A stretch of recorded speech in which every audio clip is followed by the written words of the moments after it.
बिस्मिल्लाहिर्रहमानिर्रहीम। क्लास को स्टार्ट करते हैं जी। पार्टिसिपेंट्स आते रहेंगे। आज सबसे पहले हमने टेस्ट को डिस्कस करना है।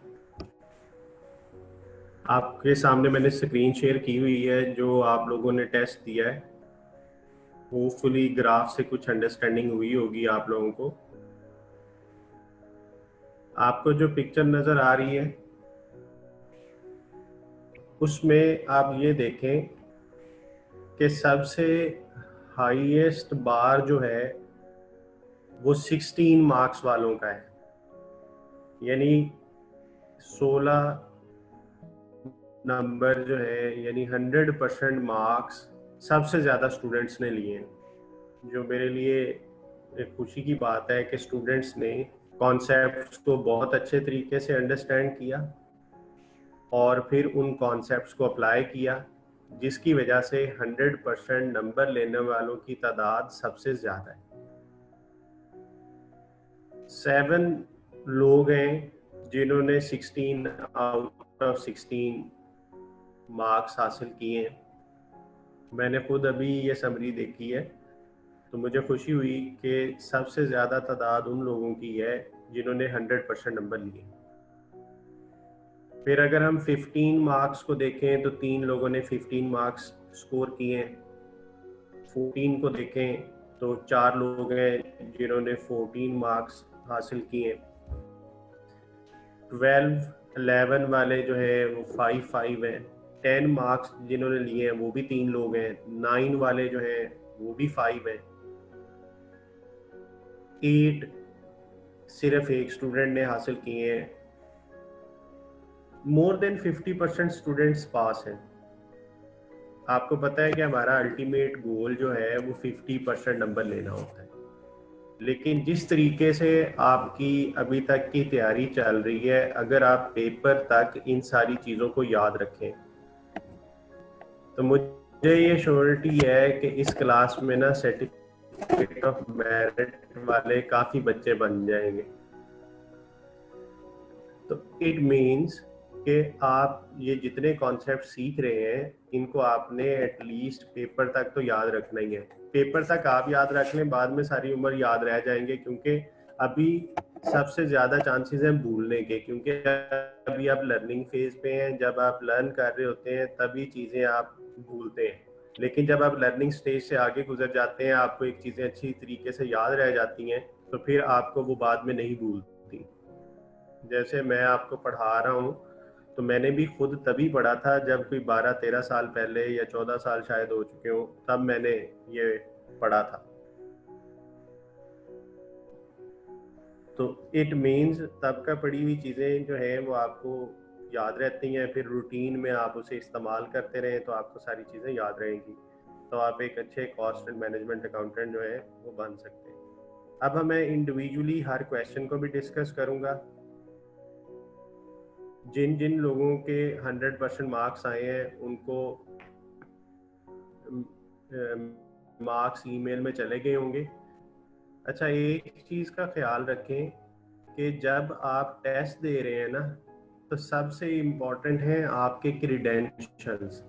जो आप ईमेल एड्रेस लिखते हैं उसमें आपको पता है कि अगर एक स्पेलिंग भी खराब हो जाए तो वो ईमेल किसी और को चली जाएगी या वो डिलीवर नहीं होगी।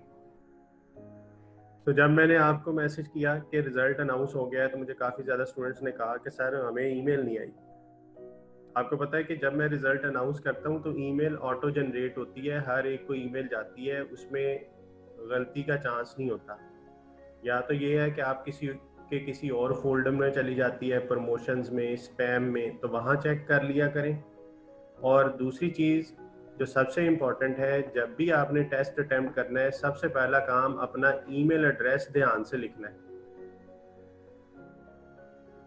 तो आपको फिर ईमेल उसकी मिल जाया करेगी। जब मैंने रिजल्ट शेयर किया तो एक स्टूडेंट ने मुझे मैसेज किया कि सर मेरा तो क्वेश्चन सही था, ये गलत कैसे कर दिया आपने। तो मैंने कहा जी मेरे साथ ना आप सोल्यूशन शेयर करें, क्योंकि मैं उस वक्त इस पोजीशन में नहीं था कि मैं सॉल्व करके उसे देखूं।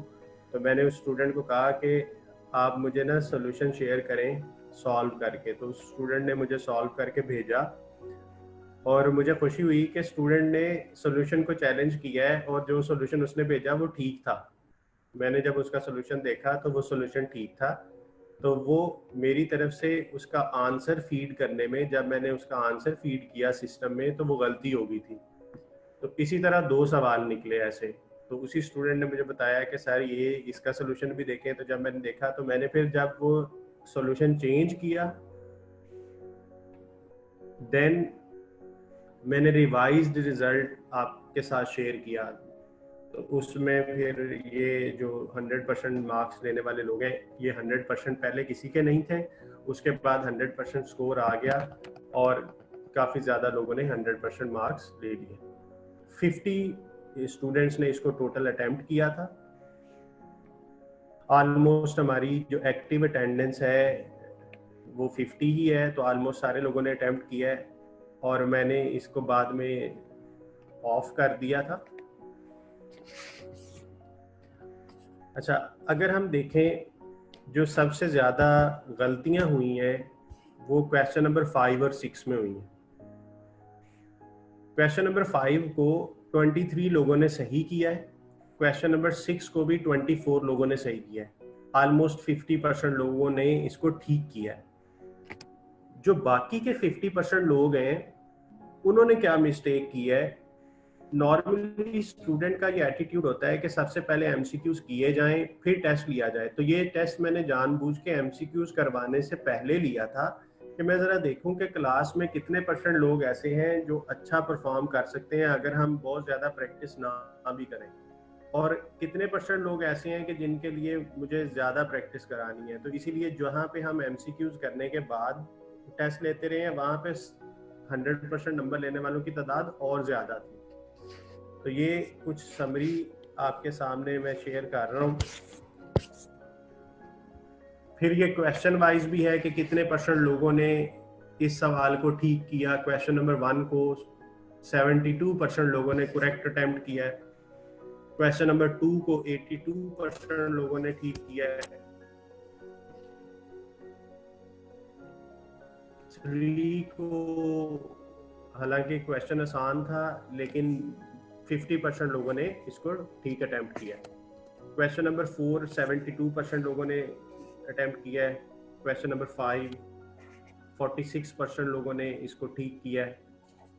6 48% लोगों ने ठीक किया है। 7 84% लोगों ने ठीक कर लिया है। क्वेश्चन नंबर 8 जो है वो भी 80% लोगों ने ठीक किया है। 9 52% और 10 जो है क्वेश्चन नंबर 10 वो 60% लोगों ने ठीक किया। अब मैं इसके सोल्यूशन की तरफ आता हूँ। ये तो मैंने आपको अपने लिहाज से कि मुझे पता चल जाए कि स्टूडेंट्स किस तरीके से अटेम्प्ट करते रहे। मैं आपको इसका सोल्यूशन दिखाता हूँ जी। आपको ये स्क्रीन नजर आ रही है दूसरे वाली?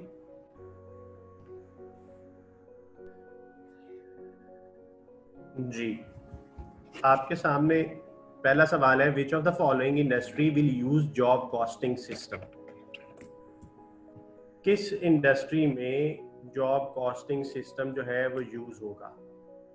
तो सबसे पहला सवाल ये आना चाहिए कि जॉब कॉस्टिंग होती क्या है।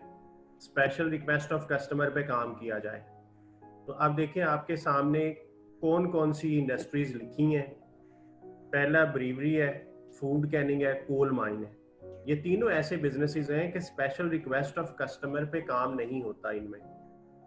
तो नन ऑफ दीज आंसर आना था। तो सम टाइम एग्जामिनर भी ऐसे ही करता है कि वो ऐसे ही ऑप्शन दे देता है कि वो उसमें होती नहीं है, then you have to pick none of these. Which of the following industry will use job costing system? Again वही सवाल है, लेकिन अब देखें शिप बिल्डर है, ऑयल रिफाइनरी है, किचन फिटर है, स्टील प्रोड्यूसर है। तो शिप बिल्डिंग में आप स्पेशल रिक्वेस्ट ऑफ कस्टमर पे नहीं बनाते। शिप तो स्टैंडर्डाइज बनते हैं, साइजेस होते हैं।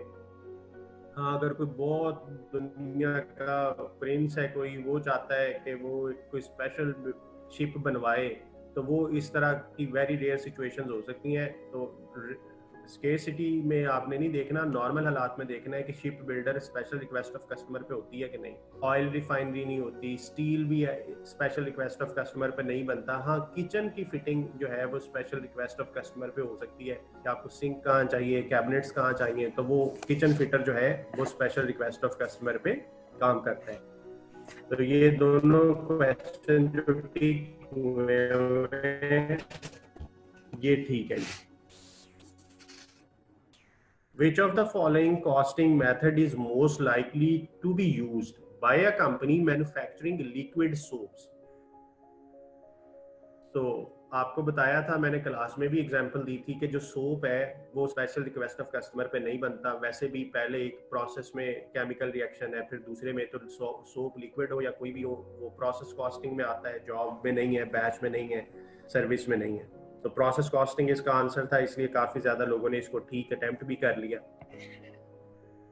Which of the following are the features of process costing? Process costing में क्या क्या होता है? Valuation of work in process होती है, हमने पढ़ा है उस दिन। लॉसेस भी होते हैं। तो जब दो चीजें हो गई हैं तो दो की तो कोई ऑप्शन नहीं थी, तो तीसरी बेशक ना भी पढ़े तो ऑल ऑफ द अबव होगा। Output of one department becomes the input of next department, ये हमने इसकी डेफिनेशन में ही पढ़ा था। तो ये तीनों चीजें प्रोसेस कॉस्टिंग में होती हैं। तो ये सवाल जिन लोगों ने गलत किया है उनका गलत करना बनता नहीं था वैसे। Then the result of the process are as follows. Output is 8000 kgs, normal loss is 20%, abnormal gain is 400. What is the normal loss in kgs? ये क्वेश्चन वैसे तो काफी लोगों ने ठीक किया है, लेकिन जिनसे नहीं हुआ उनके लिए मैं सोल्यूशन कर देता हूं। ये टी अकाउंट हमने पढ़ा था, ठीक है। अब यहाँ पे आपको पता है कि इनपुट इस तरफ होती है, अब नॉर्मल गेन भी इस तरफ होता है, नॉर्मल लॉस इधर लिखते हैं, आउटपुट इधर लिखते हैं, क्लोजिंग वर्क इन प्रोसेस इधर लिखा जाता है, अब नॉर्मल लॉस इधर लिखा जाता है। लेकिन आपको पता है कि अब नॉर्मल गेन और अब नॉर्मल लॉस में से कोई एक चीज होती है एट ए टाइम। अब जो जो चीजें गिवन थी ना वो लिख लेते हैं। आउटपुट गिवन है 8000, लिख लो। इनपुट नहीं पता, एक्स लिख रहा हूं उसको। अब नॉर्मल गेन जो है वो 400 है और नॉर्मल लॉस है 20%। किसका 20%? कुछ ना बताया हो तो अंडरस्टूड है, इनपुट का 20%। तो ये हो गया 0.2x, यानी 20% ऑफ x। अब इसको इक्वेशन में लिख सकते हैं ना। आपको पता है कि टी अकाउंट की दो साइड्स होती हैं, डेबिट और क्रेडिट। तो डेबिट और क्रेडिट साइड जो है वो बराबर होंगी। तो इसका मतलब है x plus 400 will be equal to 8000 plus 0.2x। तो x वाली चीजें एक तरफ कर लें और डिजिट से एक तरफ कर लें। x minus 0.2x is equal to 7600। 7600 कैसे आया? 8000 में से 400 लेस कर दें तो ये x किसके इक्वल आ जाएगा? 7600 डिवाइडेड बाय 0.8। और x का आंसर आप निकाल लें, 7600 डिवाइडेड बाय 0.8, तो x बना 9500। अब x आपने किसको कहा था? इनपुट को।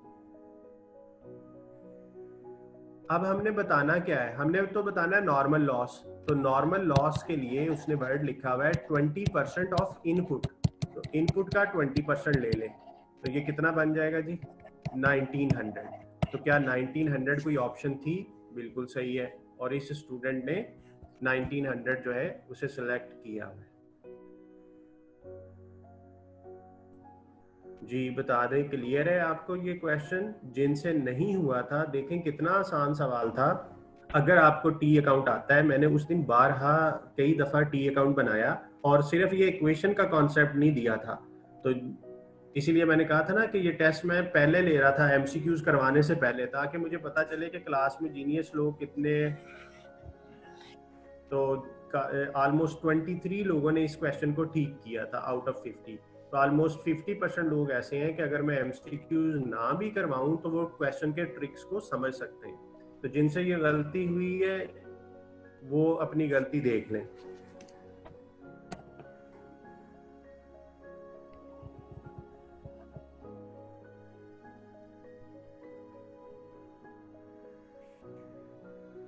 एक स्टूडेंट ने पूछा sir what is food Canning.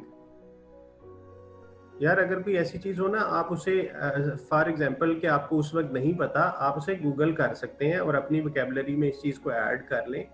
जैसे आप देखें खाने पीने की कुछ चीजें होती हैं ना जो उन्होंने केन्स में स्टोर की होती हैं, लाइक मशरूम्स, पाइनएप्पल, इस तरह की जो चीजें आपको बाजार में केन्स में मिलती हैं, वो जो फूड का बिजनेस है वो फूड कैनिंग कहलाता है।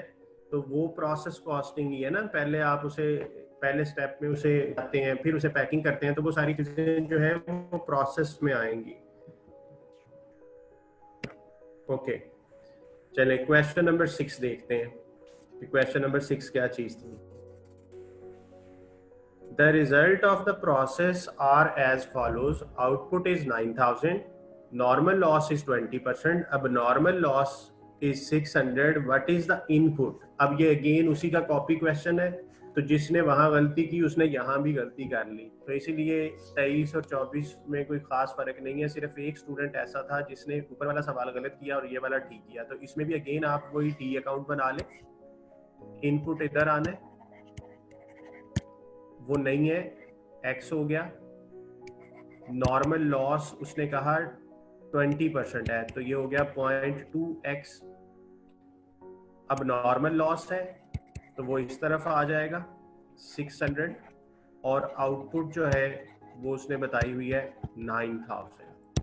अब अगेन इक्वेशन बनेगी, तो यहां से जो इक्वेशन बनेगी that will be x is equal to 0.2x plus 600 plus 9000। इसको भी सिंप्लीफाई कर लेते हैं, x minus 0.2x is equal to 9600। This implies x is equal to 9600 divided by 0.8, तो ये 12,000 आता है जी। तो ये x ही इस सवाल में x ही पूछा था, तो x इनपुट है। तो ये भी जिनका गलत हुआ था वो उसको देख लें कि उन्होंने क्या गलती की थी। ये इक्वेशन की लॉजिक समझ आ गई है ना। जो डेबिट साइड वाली चीजें हैं उन्हें हम एक तरफ लिख लेते हैं और क्रेडिट साइड वाली एक तरफ, और दोनों बराबर होते हैं, इसलिए इक्वेशन का साइन आ गया। Question number 7। A process has a normal loss of 10% and input in the process is 3000 kgs. Abnormal loss in the process is 125. What is the output? तो टी अकाउंट बना लें अगर, तो यहाँ पे इनपुट लिखेंगे, इनपुट उसने खुद ही दे दिया है 3000। नॉर्मल लॉस 10% लिखा हुआ है, तो 300 हो गया, इनपुट का 10% होगा।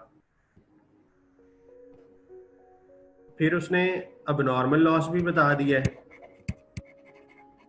125, और आउटपुट पूछी है, तो यहाँ पे आउटपुट बैलेंसिंग फिगर निकाल लें।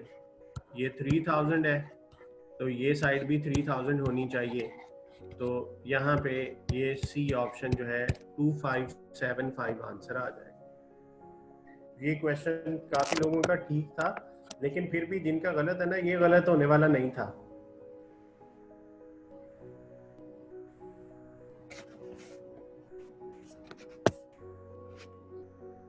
The following data relates to the process.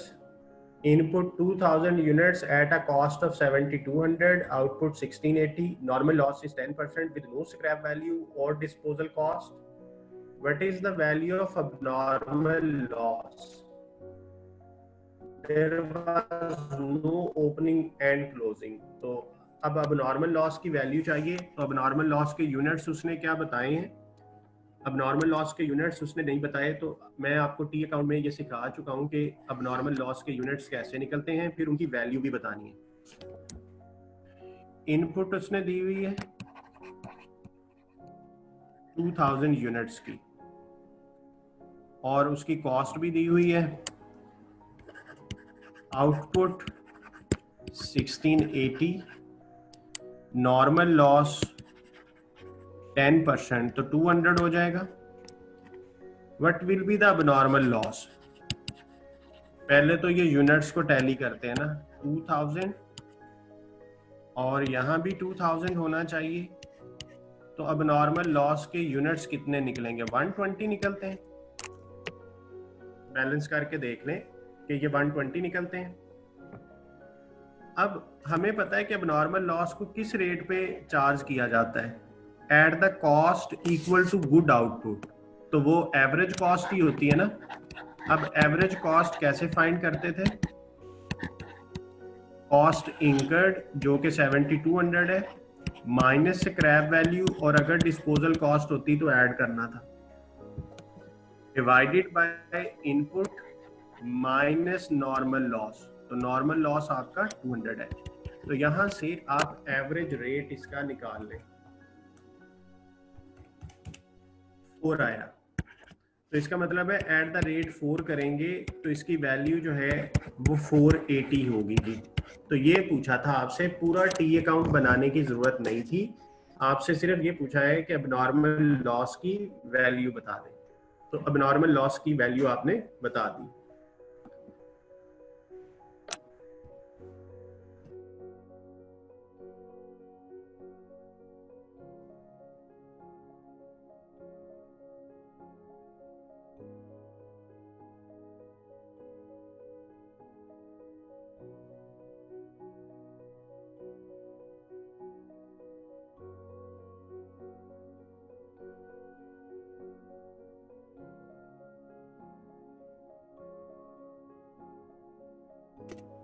जी, तो ये इसमें समझ आ गई आपको? कोई इशू है इस सवाल से रिलेटेड तो पूछ लें।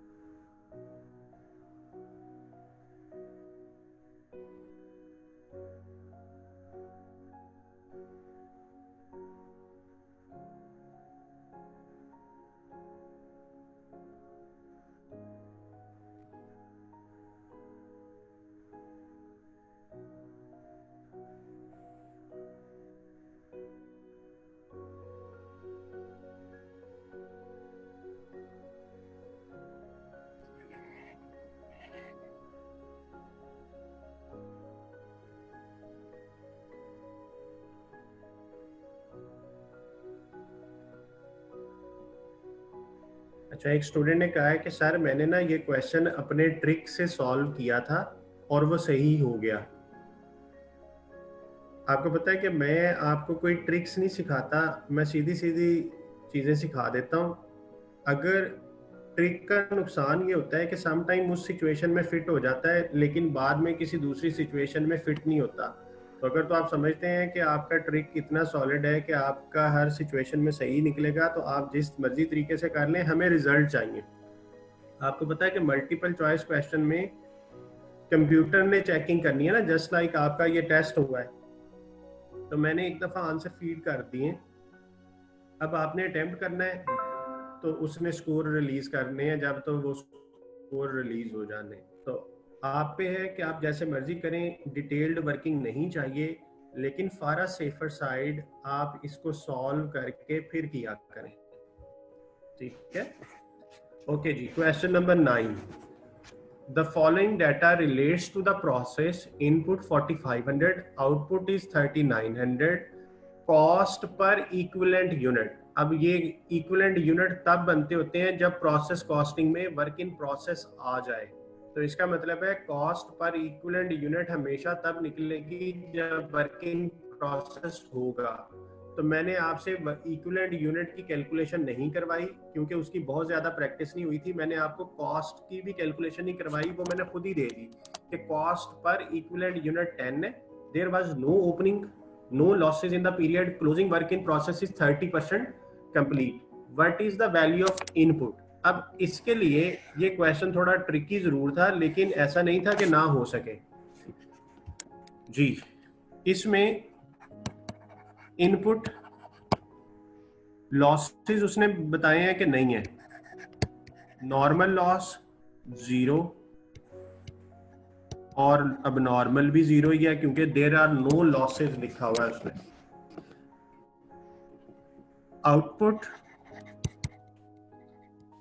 3900,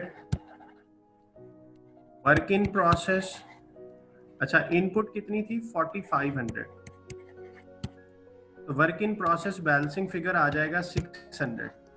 तो ये यूनिट्स तो टैली हो गया आपके 4500।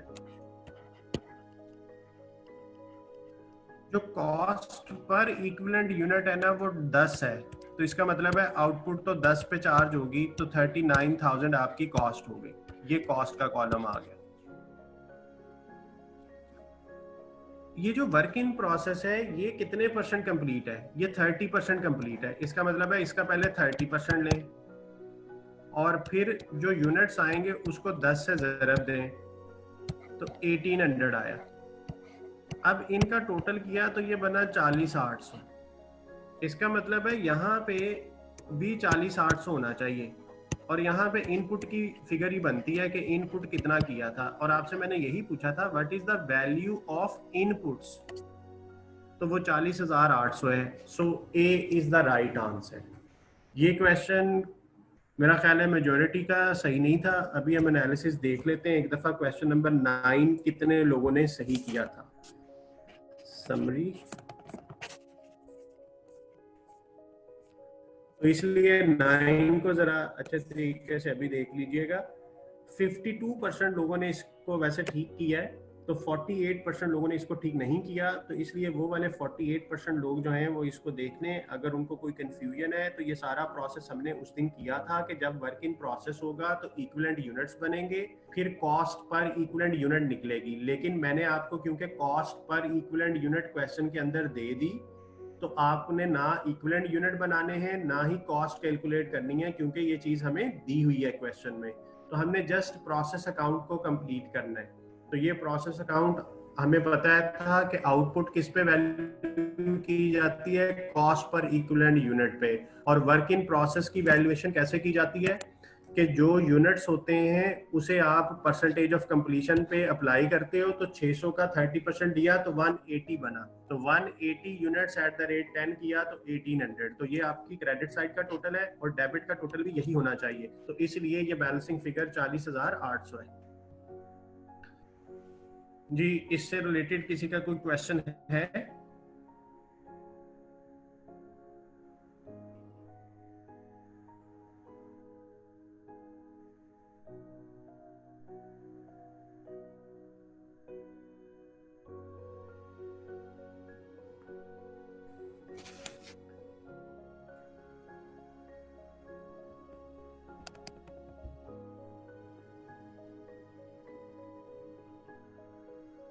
अच्छा, स्टूडेंट ने पूछा है कि सर पेपर में पासिंग एवरेज कितनी होती है? मेरा अक्सर रिजल्ट 100% आ जाता है। डिपेंड ये करता है कि आप कितने मेहनती हैं। मेरा काम पढ़ाना है, मैं आपको 100% पढ़ा दूंगा, सारा सिलेबस करवा दूंगा। पास होने के लिए आपको अपने साथ सिंसियर होना पड़ेगा कि उसमें से आपको कितना आता है। तो अक्सर ऐसा होता है कि मेरा जो रिजल्ट है वो 80 से 100 में फॉल करता है, यानी 80 to 100% में पास रेट है। और वैसे आपको पास होने के लिए 50% मार्क्स लेने हैं हर पेपर में। 100 नंबर का पेपर होता है तो 50% आपने उसमें से लेने हैं, तो आप पास हो जाएंगे। पास होना कोई मुश्किल काम नहीं है। देखो 100 नंबर का पेपर है, आप एक क्वेश्चन ठीक कर लें, एक गलत कर लें, एक ठीक कर लें, एक गलत कर लें, फिर भी 50 बन जाएंगे आपके। तो पास होना कोई ऐसा बड़ा इशू नहीं है।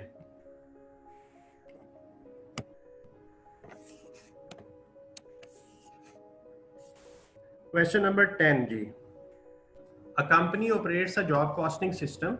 जॉब 1020, ये जॉब का नंबर आ गया। ये जो 1020 है, this is the job number.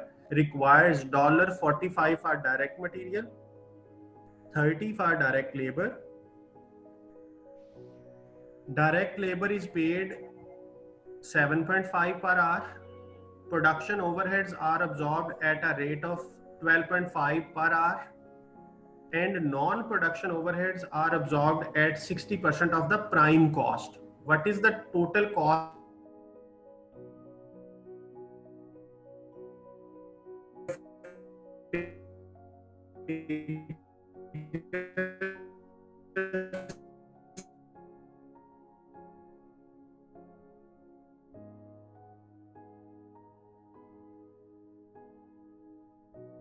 उसने हमें $30 बता दी. Direct material 45, $30 for direct labour. Direct labour is paid at 7.5. अब यहाँ पे ना कुछ बच्चों ने गलती की होगी. वो गलती क्या की होगी कि उन्होंने इस 30 को 7.5 से ज़रब दी होगी. अब अगर उन्होंने ज़रब दिया है तो उनसे बड़ा बेवकूफ़ बंदा कोई नहीं है दुनिया में. वजह क्या है कि आपको उसने ये चीज़ $30 दी है और आप उसे ज़रब दे रहे हैं $7.5 से. तो जब आपने डॉलर को डॉलर से ज़रब दी तो वो डॉलर स्क्वायर बनेगा. तो आप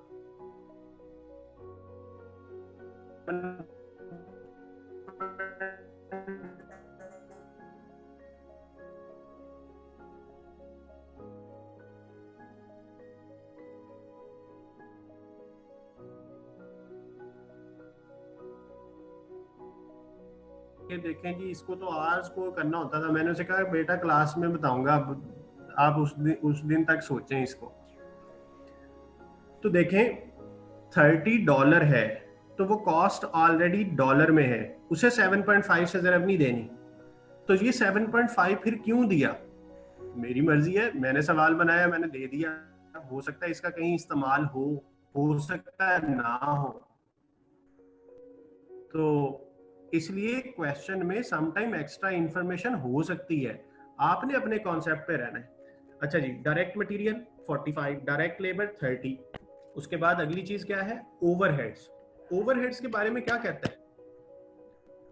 ओवरहेड्स के बारे में लिखा है overheads are absorbed at a rate of 12.5 आर. इसका मतलब है कि ओवरहेड अब्सॉर्प्शन रेट इज $12.5 पर आर. अब मुझे नंबर ऑफ आवर्स पता होने चाहिए. अब मैं नंबर ऑफ आवर्स निकाल सकता हूं. हमने लेबर के चैप्टर में पढ़ा था labour cost is equal two hours into rate. The labour cost is $30. Hours नहीं पता और रेट दिया हुआ है 7.5. अब यहां से आवर्स निकाल लें. ये बनेगा $30 डिवाइडेड बाय $7.5. आंसर 4 आया. तो ये 4 आवर्स हैं. तो इस वजह से ये रेट दिया हुआ था जी, ताकि आप आवर्स कैलकुलेट कर लें. तो जब आप इसको मल्टीप्लाई करेंगे तो ये बना 50. अब इसका टोटल कर लें तो ये बना प्रोडक्शन कॉस्ट. प्रोडक्शन कॉस्ट कितनी बनती है? 45 प्लस 30 प्लस 50, 125. क्या कोई और कॉस्ट भी है? बिल्कुल है. उसने लिखा है non production overheads are absorbed 60% of prime cost.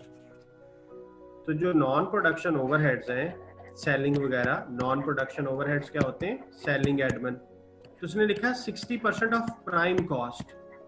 तो प्राइम कॉस्ट किसको कहते हैं? सारी डायरेक्ट कॉस्ट को. तो डायरेक्ट मटेरियल, डायरेक्ट लेबर, यहाँ पे दो ही हैं, इनका टोटल कर लें. तो ये बना जी 75. 75 का आप 60% ले लें तो बन गया 45. तो प्रोडक्शन और नॉन प्रोडक्शन का टोटल होगा टोटल कॉस्ट प्लस 125. तो 170 इज द टोटल कॉस्ट. तो इस क्वेश्चन का आंसर 170 ही था. तो ये स्टूडेंट ने सही किया.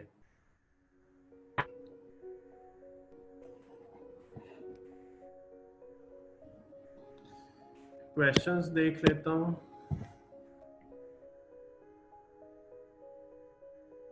जी ठीक है। एक स्टूडेंट ने पूछा है कि जो नॉर्मल लॉस है क्या वो हमेशा इनपुट की परसेंटेज है। ये बात मैं वैसे ऑलरेडी कई दफा बता चुका हूं, फिर सुन लें। अगर क्वेश्चन साइलेंट है, क्वेश्चन में नहीं बताया कि किस चीज की परसेंटेज लेनी है, तो फिर इनपुट की है। नॉर्मल लॉस की परसेंटेज अगर नहीं बताई, जैसे हमने अभी तक जितने सवाल किए हैं ना, उसमें क्वेश्चन साइलेंट होता है, 20%, 10% लिख देता है। किसका 10% या 20%? इनपुट का। हम इनपुट का लेते हैं। जब क्वेश्चन साइलेंट है तो इनपुट का है। अगर क्वेश्चन खुद कह दे कि normal loss is 20% of output, तो फिर आउटपुट का लेंगे, या किसी और चीज का बता दे। तो अगर तो क्वेश्चन बता दे तो फिर उसकी मानना जरूरी है। और अगर क्वेश्चन साइलेंट है तो आपने नॉर्मली बिहेव करना है। तो normal loss is percentage of input. जी, ये टेस्ट सारा डिस्कस हो गया। अब मैं आपको लास्ट लेक्चर में जो हमने पढ़ा था वो आपके सामने आपको थोड़ा सा रिकॉल करा दूं, और फिर एक प्रैक्टिस क्वेश्चन करते हैं। और प्रैक्टिस क्वेश्चन के बाद हम आज नया सीखेंगे। पहले हम प्रैक्टिस क्वेश्चन करेंगे, फिर हम ब्रेक करेंगे, और फिर उसके बाद आज नया कॉन्सेप्ट सीखेंगे। तो मैंने आपको लास्ट लेक्चर में एक कॉन्सेप्ट दिया। वो कॉन्सेप्ट ये था कि जब प्रोसेस के अंदर कुछ चीज़ें वर्क इन प्रोसेस में रह जाएं तो उसे वर्क इन प्रोसेस कहते हैं। वर्क इन प्रोसेस वो चीज़ होती है जो 100% कंप्लीट नहीं है, यानी उन पे अभी कुछ काम होना बाकी है। तो जब काम होना बाकी है तो फ्यूचर में हम उस पर मजीद काम करेंगे, आइंदा पीरियड में वो कंप्लीट होगा। आपको सामने एक टी अकाउंट नज़र आ रहा है। इसमें जो डाटा दिया गया था कि हमने एक प्रोसेस में 500 यूनिट्स को इनपुट किया था eight a rate of 8 per unit, और उसकी कॉस्ट बनी। देन लेबर की कॉस्ट, ओवरहेड्स की कॉस्ट दी हुई थी, डेबिट साइड पे लिखा। नॉर्मल लॉस नहीं था, क्वेश्चन में लिखा हुआ था। Output I, work in process आया, 400 यूनिट की आउटपुट बताई हुई थी। वर्क इन प्रोसेस 100 यूनिट्स का था, लेकिन बताया हुआ था 100% complete for materials, 40% complete with respect to conversion cost. तो हमने जो ब्लैक कलर में लिखा है ये सारा कुछ क्वेश्चन के अंदर दिया हुआ था। जो रेड कलर की वर्किंग है वो हमने की है। अच्छा, सबसे पहला काम क्या करना है? इक्विवेलेंट यूनिट्स बनाने हैं। इक्विवेलेंट यूनिट्स कितने कॉलम बनाएंगे? जितनी परसेंटेज ऑफ कंप्लीशन है। जैसे इस सवाल में मटेरियल की परसेंटेज ऑफ कंप्लीशन 100% थी, कन्वर्जन कॉस्ट की परसेंटेज ऑफ कंप्लीशन 40% है। तो हमने क्या किया, 2 कॉलम बनाए, एक मटेरियल का और दूसरा कन्वर्जन कॉस्ट का। तो सबसे पहले आउटपुट आती है, आउटपुट 400 है, और आउटपुट पे टोटल मटेरियल लग चुका है, टोटल कन्वर्जन कॉस्ट लग चुकी है, इसलिए इसको 100% से मल्टीप्लाई करके हमने 100% फिगर लिखी। अब नॉर्मल लॉस है नहीं, अगर होता तो वो भी आना था, अब नॉर्मल गेन होता तो वो भी आना था। अभी मैं खुद नहीं करवा रहा, एक सवाल में आपको ऐसा करवाऊंगा बाद में जिसमें अब नॉर्मल लॉस और गेन होगा, फिर उसको ट्रीट करके दिखाऊंगा कि अगर ये हुआ तो फिर ऐसे करेंगे। वर्क इन प्रोसेस जो था वो 100 यूनिट्स थे, और मटेरियल 100% लग चुका था। हमने 100 का 100% लिया, 100 बन गया। देन 100 का 40% लिया तो वो 40 बन गया। 40 को कन्वर्जन वाले कॉलम में लिखा, मटेरियल को मटेरियल के कॉलम में लिखा। तो टोटल इक्विवेलेंट यूनिट्स आ गए मटेरियल के भी और कन्वर्जन कॉस्ट के भी। और उसके बाद हमने फाइंड किया कॉस्ट पर इक्विवेलेंट यूनिट। अब क्योंकि यूनिट्स 2 हैं, मटेरियल के यूनिट्स कुछ और हैं, कन्वर्जन के यूनिट कुछ और हैं, तो हमने कॉस्ट पर इक्विवेलेंट यूनिट ली। और कॉस्ट पर इक्विवेलेंट यूनिट कैसे कैलकुलेट की? Material cost minus scrap value plus disposal cost divided by equivalent units of material. तो वैल्यूज पुट की डाटा से देख के, मटेरियल की कॉस्ट 400 है, माइनस स्क्रैप वैल्यू, अगर डिस्पोजल कॉस्ट होती प्लस 0, इसमें नहीं थी इसलिए वो 0 हुआ, divided by equivalent units of material, तो ये आ गया $8 पर यूनिट ऑफ मटेरियल। इसी तरह cost per equivalent unit of conversion cost calculate की, conversion cost divided by equivalent units of conversion cost. अच्छा, कन्वर्जन कॉस्ट में से स्क्रैप वैल्यू माइनस नहीं करनी, डिस्पोजल कॉस्ट ऐड नहीं करनी, क्योंकि कन्वर्जन कॉस्ट में लेबर और ओवरहेड और डायरेक्ट एक्सपेंसेस है। स्क्रैप वैल्यू अगर हुई तो वो हमेशा आपने मटेरियल कॉस्ट में से माइनस करनी है, ये बात याद रखनी है। अब कुछ स्टूडेंट यहाँ गलती करते हैं पेपर में भी कि वो स्क्रैप वैल्यू दोनों से माइनस कर देते हैं, ऊपर भी और यहाँ भी। एक दफा ट्रीटमेंट होनी है, 2 दफा करेंगे तो सवाल गलत हो जाएगा। तो यहाँ से कन्वर्जन कॉस्ट का रेट निकला 12। अब जो आउटपुट है, आउटपुट 8 और 12 दोनों को ऐड किया तो आउटपुट पे $20 कॉस्ट आई। तो इसीलिए जो टी अकाउंट ऊपर बना था तो output at the rate of 20, तो वो 8000 हो गया। ये नजर आ रहा होगा आपको। और इसी तरह वर्क इन प्रोसेस में अब क्योंकि 2 तरह की परसेंटेजेस हैं, मटेरियल की परसेंटेज कुछ और है, कन्वर्जन की कुछ और है। तो मटेरियल 100 यूनिट्स थे, वर्क इन प्रोसेस में ये लिखा हुआ है। तो 100 को मटेरियल के रेट जो कि 8 था तो 800 आया, और कन्वर्जन के यूनिट 40 थे और कन्वर्जन का रेट 12 था तो वो 480 आया।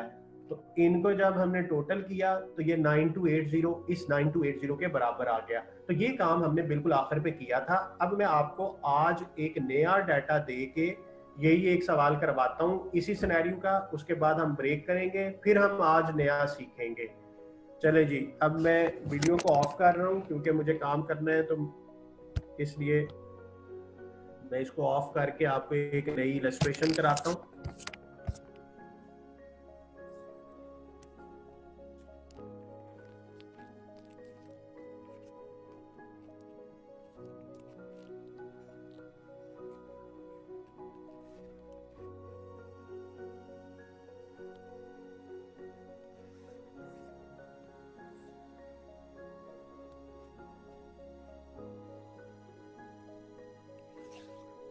जी, सबसे पहले मैं आपके सामने एक डाटा लिखता हूँ।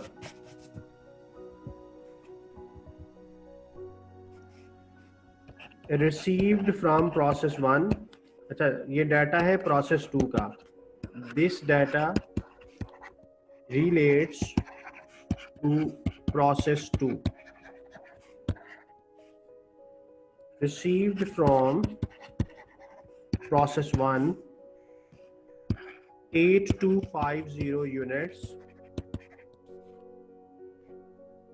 at $453,750, यानी इनकी जो कॉस्ट प्रोसेस 1 में लगी वो इतनी थी, और इसने कंप्लीट करके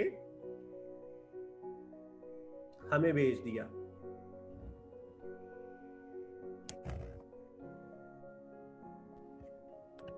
The cost incurred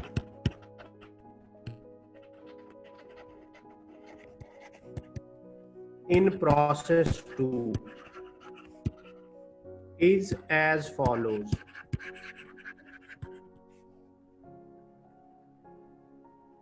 Material cost,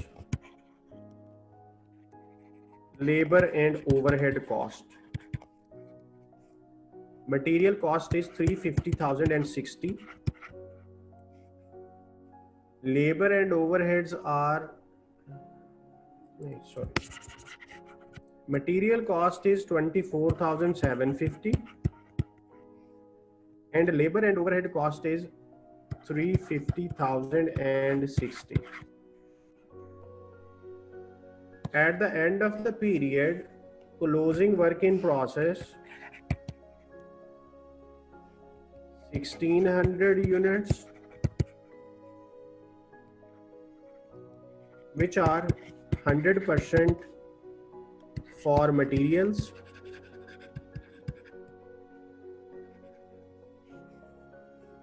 60% in respect of conversion cost. The balance of the units is transferred to finished goods.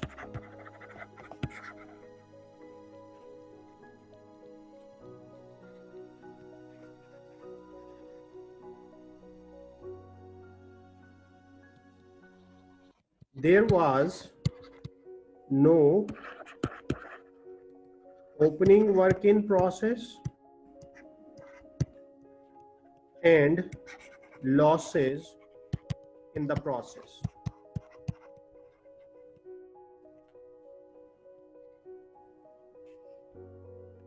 Required. Prepare process account.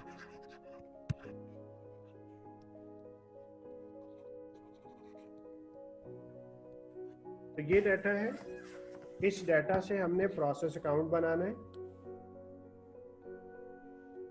बनाते हैं।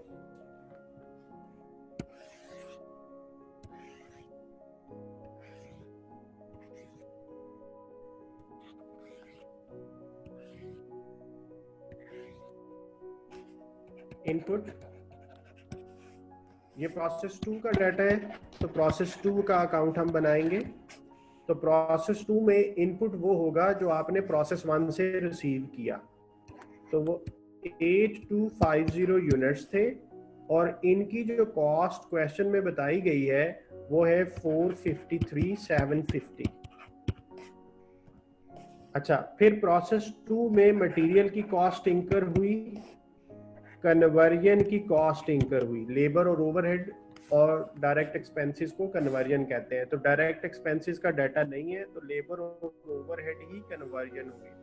जो मटेरियल आपने इंट्रोड्यूस कराया वो था $24,750 का, तो डॉलर के कॉलम में लिख दिया और यूनिट्स के कॉलम में यूनिट्स लिखने हैं।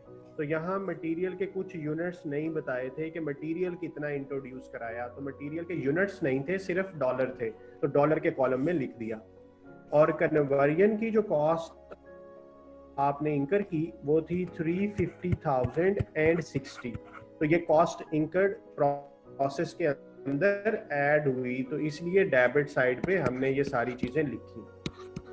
क्रेडिट साइड पे हमने लॉसेस लिखने होते हैं। नॉर्मल लॉस 0, अब नॉर्मल लॉस 0 क्योंकि क्वेश्चन में लिखा है there was no losses. Then output, then closing work in process.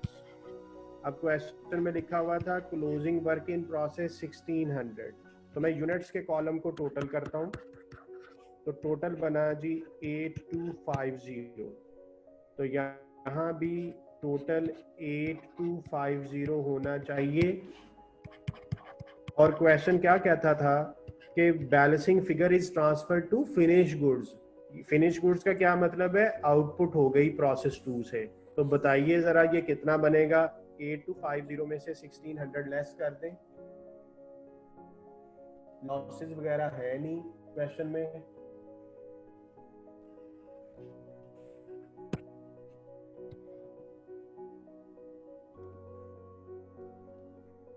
जी 5690 नहीं 6650, दो आंसर आ गए हैं मुझे। 6650 ओके, 6650। तो ये बैलेंसिंग फिगर निकाली, 8250 में से 1600 लेस किया। तो देखें बच्चों, यहाँ तक हमने क्या किया है, हमने डाटा पढ़ के प्रोसेस अकाउंट के अंदर फिगर्स लिखी हैं, कोई वर्किंग नहीं की यहाँ तक सवाए इस बैलेंसिंग फिगर को फाइंड करने में। तो इतना कुछ डाटा में दिया हुआ था। अब यहाँ पे वर्क इन प्रोसेस आ गया, तो जब भी वर्क इन प्रोसेस आएगा तो क्या करना है? इक्विवेलेंट यूनिट्स बनाने हैं, और इक्विवेलेंट यूनिट्स बना के फिर कॉस्ट पर यूनिट लेनी होती है। तो अब मैं जी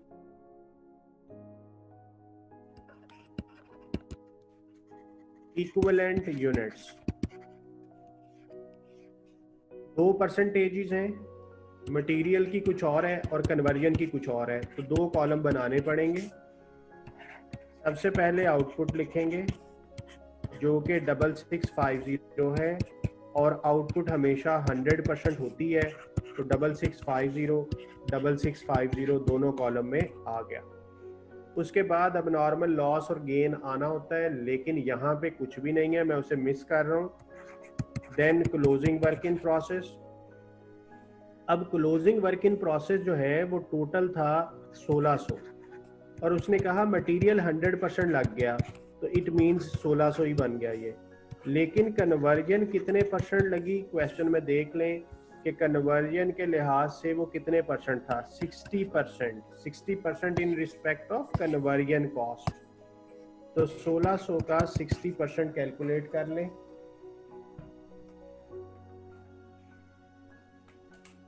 960। तो ये टोटल यूनिट्स बने, टोटल इक्विवेलेंट यूनिट्स मटेरियल के और कन्वर्जन के।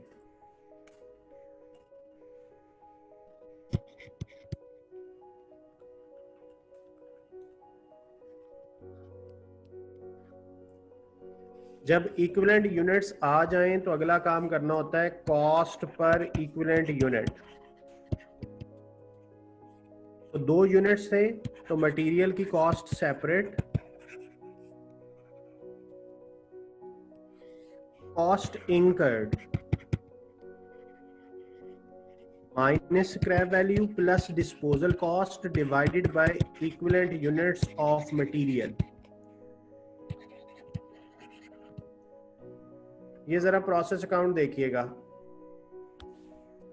मटेरियल की कॉस्ट में कौन सी चीजें आएंगी, ये जो इनपुट है ना ये भी मटेरियल ही होता है, आपको पता है, और ये भी मटेरियल है। इसका मतलब है ये फिगर और ये फिगर दोनों को मटेरियल की कॉस्ट कहेंगे। 453,750 प्लस 24,750, तो 478,500 बनेगा ये।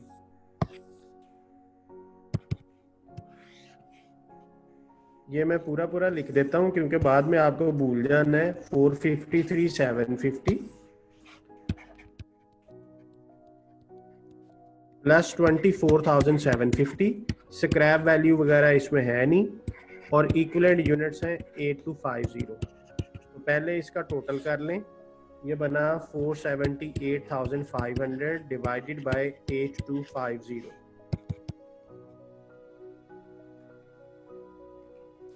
$58 पर यूनिट ऑफ मटेरियल, यानी मटेरियल के 1 यूनिट के अगेंस्ट $58 की कॉस्ट आई।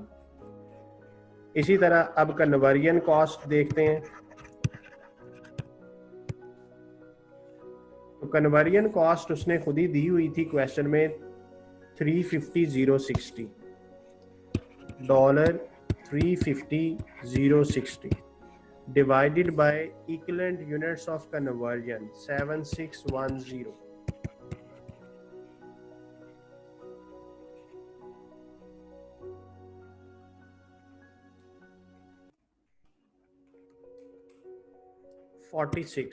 ओके,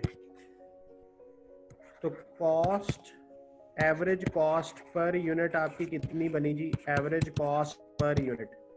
तो मटेरियल की 58 थी, कन्वर्जन की 46 है, तो टोटल जो है वो कितना बन गया, 104।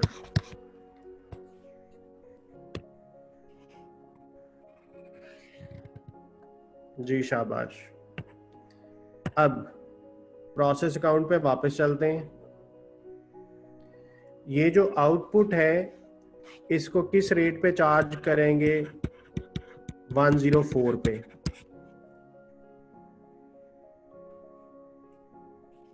तो ये बना 691,600 वर्क इन प्रोसेस। तो वर्क इन प्रोसेस में मटेरियल और कन्वर्जन का अलग-अलग कॉलम बनेगा। मटेरियल के वर्क इन प्रोसेस में यूनिट 1600 है, ये देखें, और कन्वर्जन के 960 है। इस पे मटेरियल का रेट लगेगा और इस पे कन्वर्जन का रेट लगेगा। 1600 इंटू 58, 92,800, 960 इंटू 46, 44,160। अब और कुछ नहीं आना यहाँ पे, तो इनका टोटल कर लें।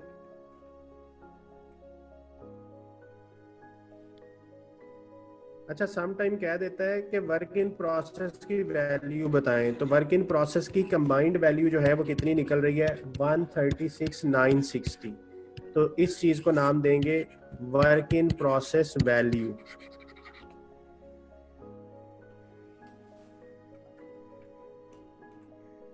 तो ये बना 828,560। डेबिट साइड का टोटल करके देखें कितना आता है? 453,750 प्लस 24,750 प्लस 350 एंड 60, तो 828,560। तो देखेंगे टैली है, राउंडिंग हुई नहीं इसलिए राउंडिंग का डिफरेंस नहीं आया। अगर कहीं राउंडिंग होती तो फिर राउंडिंग का डिफरेंस आना था। तो प्रोसेस अकाउंट का टैली होना ये बताता है कि आपका ये जो सारा कैलकुलेशन का प्रोसेस था ये 100% ठीक है, आपने कोई छोटी सी मिस्टेक या राउंडिंग वगैरह कुछ नहीं की।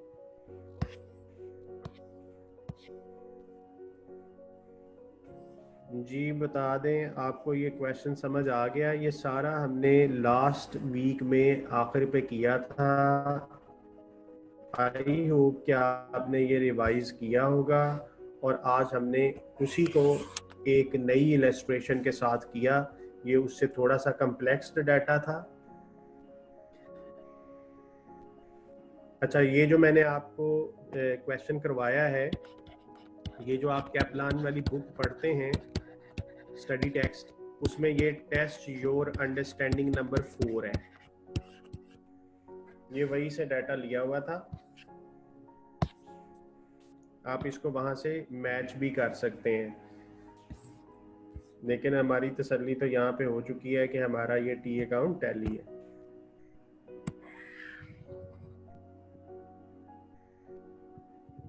अच्छा फैजान, आप कह रहे हैं कि ये कॉम्प्लिकेटेड है, तो अब इसकी वजह ये हो सकती है कि आपने लास्ट वीक में रिवाइज नहीं किया, क्योंकि कॉम्प्लिकेशंस तो अभी मैंने शुरू ही नहीं की इसमें। अभी तो मैं बड़ा सीधा सीधा लेके चल रहा हूँ स्टेप बाय स्टेप। अगर आप पिछला नहीं पढ़ सके तो आप इसको अच्छे तरीके से ग्रिप कर लें, क्योंकि अभी तो इसमें कम्प्लेक्सिटीज स्टार्ट होनी है।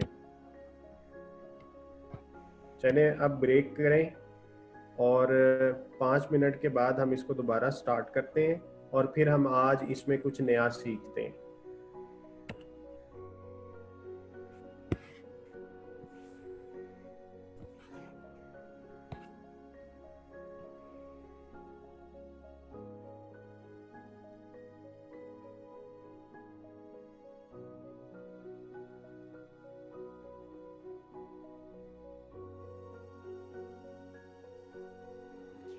पैनलिस्ट में से अगर कोई मुझे सुन रहा है तो ये क्वेश्चन आंसर डिलीट कर दीजिएगा काइंडली। जी, अब हम आज नया स्टार्ट करते हैं जी। Case 3, opening and closing work in process. यानी ये एक ऐसा सिनेरियो होगा कि जिसमें हमारे पास ओपनिंग वर्क इन प्रोसेस भी होगा और क्लोजिंग भी होगा। मैं डाटा लिखता हूं, सबसे पहले डाटा को अंडरस्टैंड कीजिएगा।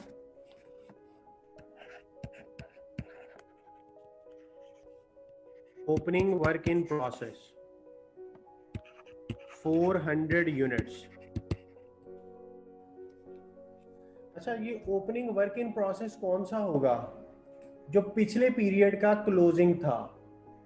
आई रिपीट, ये ओपनिंग वर्क इन प्रोसेस कौन सा होगा? जो लास्ट पीरियड में क्लोजिंग था। जिस तरह लेजर का पिछले साल का क्लोजिंग बैलेंस अगले पीरियड में ओपनिंग बैलेंस बनता है, ये सेम वही कॉन्सेप्ट है कि जैसे मैं आपको अभी करवा के आया, यहाँ पे क्लोजिंग, ये देखिएगा, हमने ये कहा कि ये जो क्लोजिंग वर्क इन प्रोसेस है, इसमें मटेरियल के इतने पैसे लगे थे, लेबर और ओवरहेड के इतने हैं, टोटल वैल्यू ये बनी, और ये वर्क इन प्रोसेस के यूनिट्स हैं।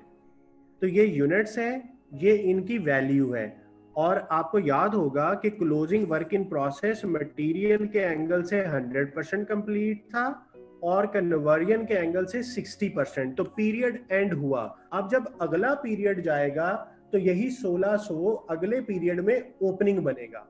आपको कॉन्सेप्ट समझ आ गया कि एक पीरियड का क्लोजिंग नेक्स्ट पीरियड का ओपनिंग बनता है। तो इसलिए अब मैं आपके साथ वो सिनेरियो डिस्कस करने जा रहा हूं जिसमें ओपनिंग वर्क इन प्रोसेस भी होगा। तो ये ओपनिंग वर्क इन प्रोसेस के यूनिट्स थे और ओपनिंग कितने % कंप्लीट था वो भी क्वेश्चन में बताया होगा। Degree of completion, degree of completion में वो कहता है कि मटेरियल जो है वो 100% कंप्लीट था और मटेरियल की कॉस्ट जो है वो 19880 है और कन्वर्जन जो है वो 25% कंप्लीट थी और कन्वर्जन पे जो कॉस्ट लगी वो 3799 है। तो ये हमें डाटा दिया होगा, यानी पिछले पीरियड में इसकी वर्किंग हुई है कि यूनिट्स कितने थे, परसेंटेज कितनी थी, कॉस्ट कितनी थी। जैसे हमने यहाँ पे किया, ये देखिएगा एक दफा फिर दिखाता हूँ कि जैसे हमने यहाँ पे इसकी कैलकुलेशन की, ये आखिरी जो सवाल किया है ये वाला कि मटेरियल की कितनी कॉस्ट है 92800, कन्वर्जन की कितनी है 44160, दोनों को इकट्ठा भी दिया जा सकता था और यूनिट्स बता दिए और परसेंटेज बता दी। तो उसी तरह का एक सवाल ये आपके सामने आ गया कि ओपनिंग वर्क इन प्रोसेस के यूनिट्स इतने थे, मटेरियल 100% लग चुका था, मटेरियल की कॉस्ट इतनी बनती है, कन्वर्जन की कॉस्ट इतनी बनती है।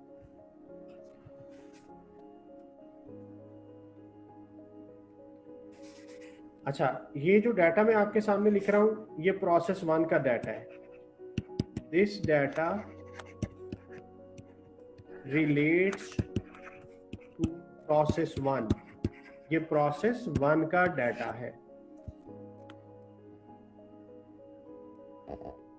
और क्या क्या दिया हुआ है क्वेश्चन में, units transferred to process 2, process 1 ने प्रोसेस 2 को जो यूनिट्स ट्रांसफर किए वो 1700 यूनिट्स हैं। Closing work in process is 300 units।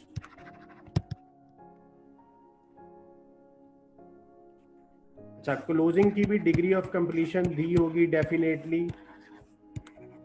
Question के अंदर हमेशा डिग्री ऑफ कंप्लीशन दी जाती है जब भी वर्क इन प्रोसेस हो। मटेरियल और कन्वर्जन, तो मटेरियल कहता है 100% है और कन्वर्जन 50% है। तो देखें ओपनिंग की वर्क इन प्रोसेस की परसेंटेज कुछ और थी, क्लोजिंग की कुछ और है। कॉस्ट इनकर्ड, इसमें मटेरियल के जो पैसे लगे वो बता रहे हैं 100,000 और कन्वर्जन कॉस्ट के जो पैसे हमारे लगे वो 86,000। There was no losses,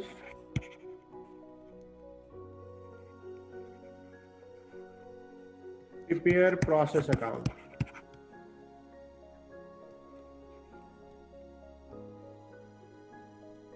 ji data देखें, डाटा के अंदर सिर्फ एक नई चीज ऐड हुई और वो इंफॉर्मेशन सिर्फ इतनी है, बाकी सारी इंफॉर्मेशन पिछले सवाल में भी थी। ऑलमोस्ट वैसा ही क्वेश्चन है कि हमने इतना इनपुट किया, ये कॉस्ट लगी हमारी और ये आउटपुट हुई, ये क्लोजिंग है, लेकिन फ़र्क इतना है कि ओपनिंग भी कुछ है अब, और ओपनिंग की परसेंटेज ऑफ कंप्लीशन भी बताई है, ओपनिंग की कॉस्ट भी बताई है। ठीक है जी, अब हम इस डाटा से टी अकाउंट बनाएंगे तो वो प्रोसेस अकाउंट होगा। अच्छा, अब एक बात गौर से सुने, जब भी डाटा के अंदर ओपनिंग वर्क इन प्रोसेस होगा तो सवाल को हल करने के दो तरीके हैं। जब भी डाटा के अंदर वर्क इन प्रोसेस होगा तो क्वेश्चन को सॉल्व करने के दो तरीके होंगे। तो इसलिए रिक्वायरमेंट में मेंशन करेगा प्रिपेयर प्रोसेस अकाउंट यूजिंग ये ऑप्शन, वेटेड एवरेज कॉस्टिंग,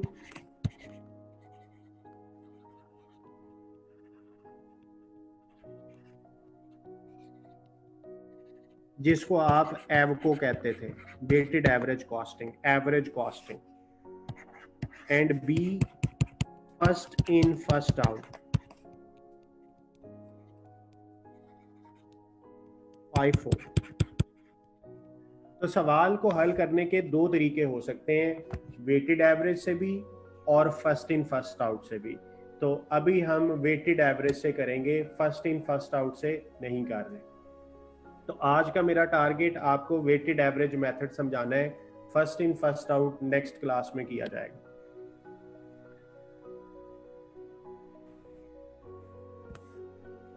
ठीक है, जब भी ओपनिंग वर्क इन प्रोसेस आएगा तब दो पॉसिबिलिटीज बन सकती हैं इस क्वेश्चन को सॉल्व करने की कि कॉस्टिंग सिस्टम कौन सा लेना है।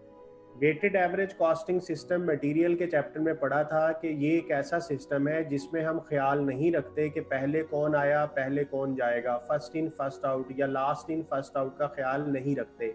इसमें हम एवरेज कॉस्ट को यूज करते हैं, इसीलिए इसका नाम एवरेज कॉस्टिंग है।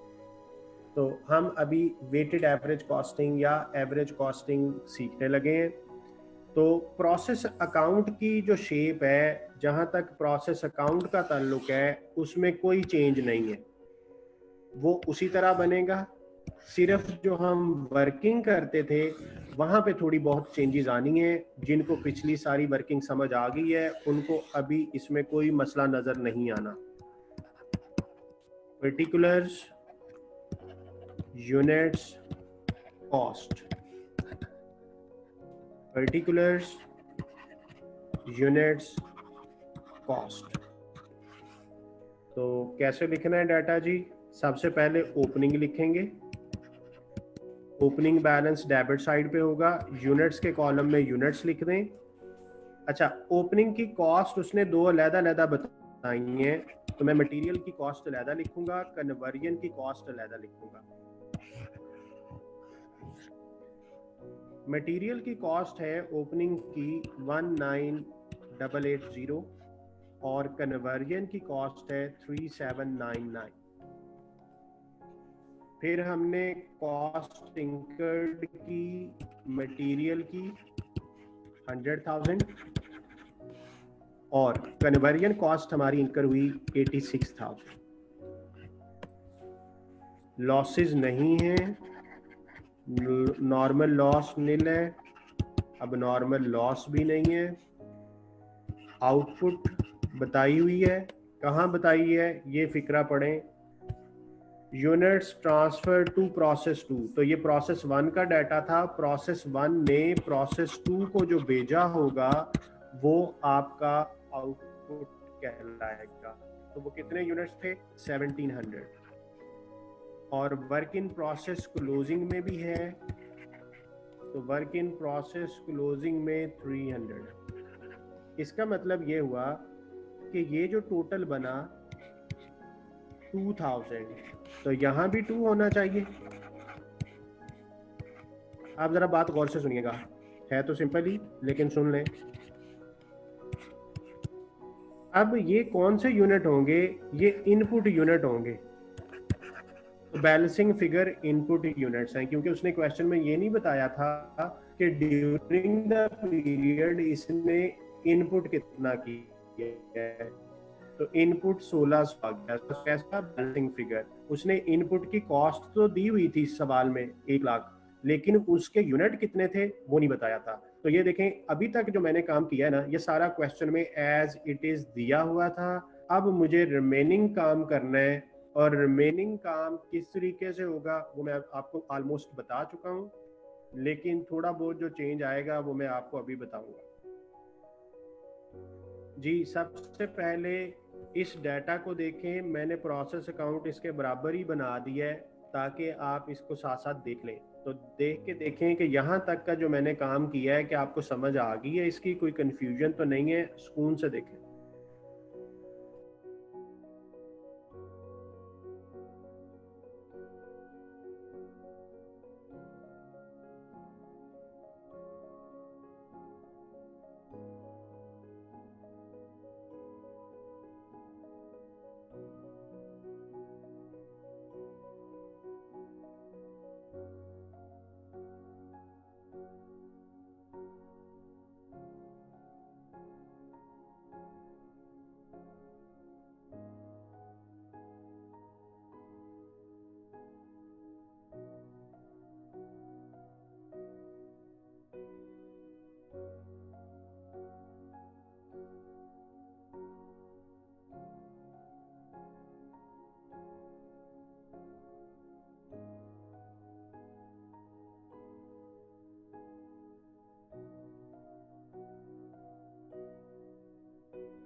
सबसे पहली लाइन में लिखा हुआ है this data relates to process one, यानी हम प्रोसेस वन में काम कर रहे हैं।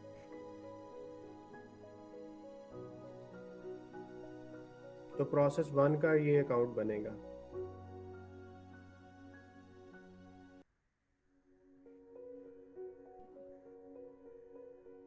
प्रोसेस अकाउंट की डेबिट और क्रेडिट साइड बराबर होती है, तो मैंने पहले यूनिट्स को बराबर किया है, कॉस्ट की तरफ मैं अभी नहीं गया। तो यूनिट्स हमारे क्रेडिट साइड में 2000 बन रहे हैं, तो डेबिट में भी 2000 बन रहा है। ओपनिंग में 400 थे, तो बैलेंसिंग फिगर किसकी होगी? कॉमन सेंस है कि इनपुट की होगी। तो इनपुट कितना होगा वो हमने बैलेंसिंग फिगर फाइंड कर ली। ये बिल्कुल बेसिक चीजें हैं, 2-3 दिन पहले ये काम सिखाया था Ejaz.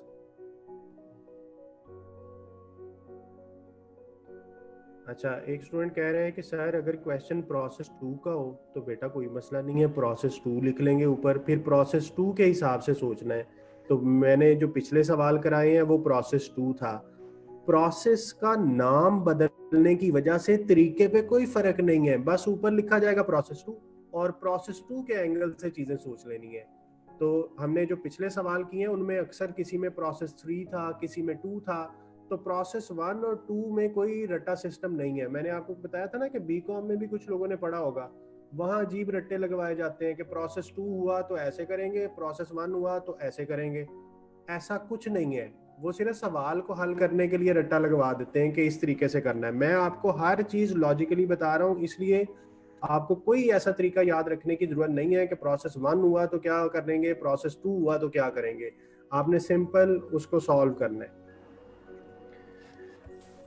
This data relates to process 1। Process 1 का डाटा है ओपनिंग वर्क इन प्रोसेस इतना, यूनिट्स ट्रांसफर्ड टू किसको भेजे? प्रोसेस 2 को। तो इसका मतलब है हम कौन है? हम 1 होंगे ना जो 2 को भेज रहे हैं। ठीक है, अगर ये वर्ड होता है यूनिट्स ट्रांसफर्ड बाय प्रोसेस 2, फिर हमने प्रोसेस 2 होना था। तो ये तो लिखा है यूनिट्स ट्रांसफर्ड टू प्रोसेस 2। तो इसलिए इस इंग्लिश को जरा ध्यान से देखें। ये कहता है कि मैं भेज रहा हूं, तो मैं कौन हूं? प्रोसेस 1 हूं। तो प्रोसेस 1 जो भेजेगा वो प्रोसेस 1 की आउटपुट होगी, और ये प्रोसेस 1 का डाटा ही है। और पहली लाइन में लिखा भी हुआ है this data relates to process 1। बाकी पानी में मधानी जितनी मर्जी चलाई जाए, मक्खन नहीं आना। ठीक है, ओके।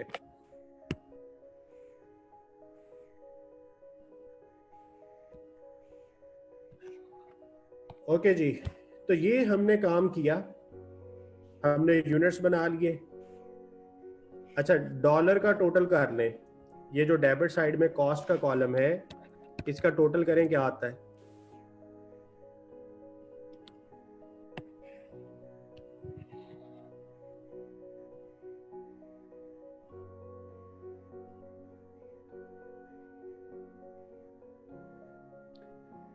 आदिल, आपने पिछले सवाल में कहा जी मेरा एवरेज कॉस्ट 108.48 है। तो भैया आपने गलती की है, आप उसे चेक कर लीजिएगा, मैंने आपको सोल्यूशन कर दिया उसका। जी ये क्या आया जी? 209679। ओके, इसी का आंसर है ना?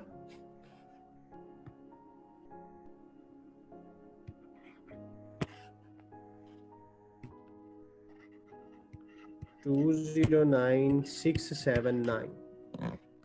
तो ये यहाँ पे भी फिर 209679 होगा। अब इसमें से कितना यहाँ पे आएगा, कितना यहाँ पे आएगा, ये हमने बताना है।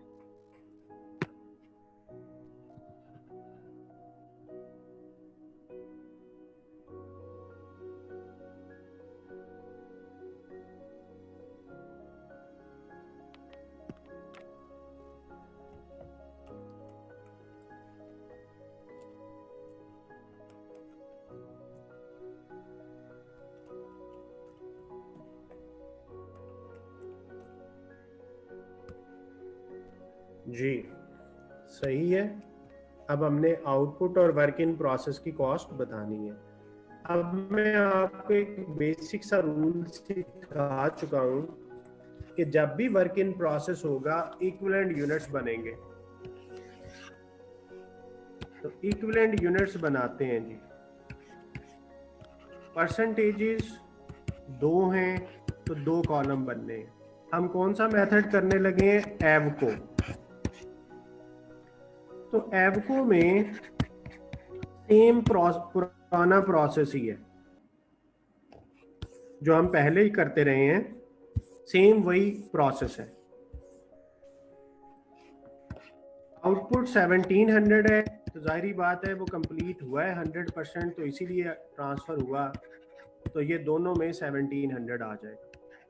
उसके बाद क्लोजिंग वर्क इन प्रोसेस लिखेंगे 300, और मटेरियल के एंगल से क्लोजिंग 100% कंप्लीट थी और 300, और क्लोजिंग की परसेंटेज क्वेश्चन में बताई हुई है कि कन्वर्जन के एंगल से क्लोजिंग इन्वेंट्री 50% कंप्लीट है, तो ये 150 आ गया।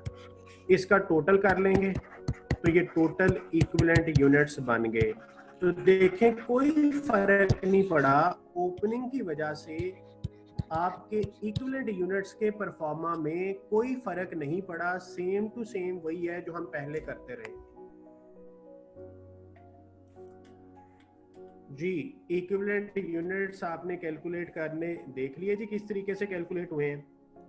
आउटपुट वैसे ही आ गई, क्लोजिंग वर्क इन प्रोसेस पे क्लोजिंग की परसेंटेज अप्लाई की, क्लोजिंग की परसेंटेज 100 और 50 था, तो 100% फॉर मटेरियल, 50% फॉर कन्वर्जन। जब ये काम कर लेते थे तो फिर अगला काम करना होता था cost per equivalent unit. Material की सेपरेट। अच्छा, मटेरियल की क्या कॉस्ट थी? स्क्रीन पे देखें, मटेरियल पे एक ये पैसे लगे हुए हैं, एक ये लगे हैं, तो दोनों का टोटल कर लें 19880 प्लस 100,000, तो ये मटेरियल की कॉस्ट टोटल होगी डिवाइडेड बाय मटेरियल के यूनिट्स 2000,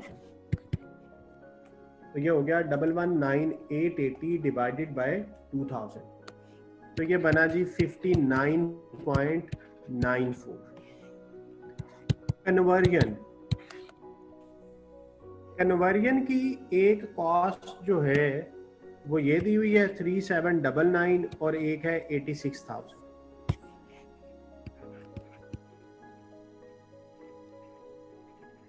और कन्वर्जन के यूनिट हैं 1850।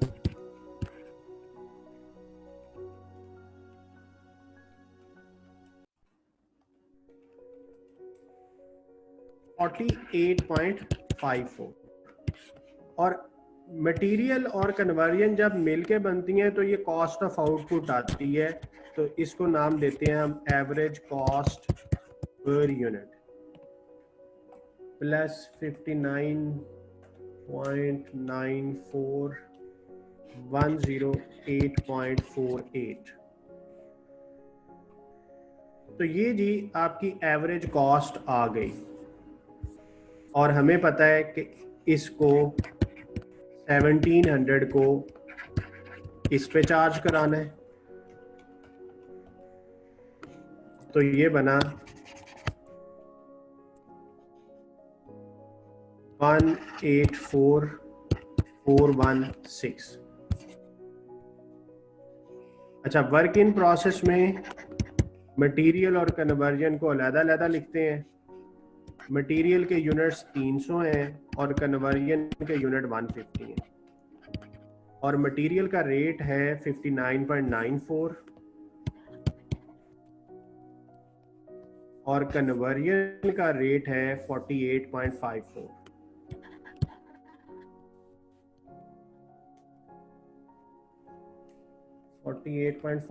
इंटू 150, तो ये बना 7281।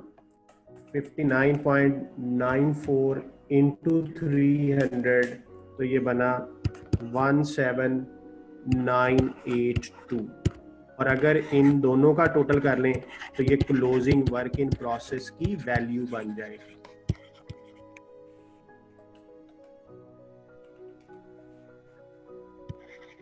25263, तो ये टोटल 209679 होगा जब आप इसका टोटल करेंगे। तो ज़रा चेक कर लें कि क्या ये टोटल टैली है, और चेक ये भी कर लें कि आपको इसकी अंडरस्टैंडिंग होगी कि नहीं। बहुत आसान है क्योंकि हमने इसको सीखा ही इतने स्टेप बाय स्टेप है कि हमारे लिए अब ये मुश्किल नहीं है। अच्छा चलें जी, एक क्वेश्चन और देखते हैं।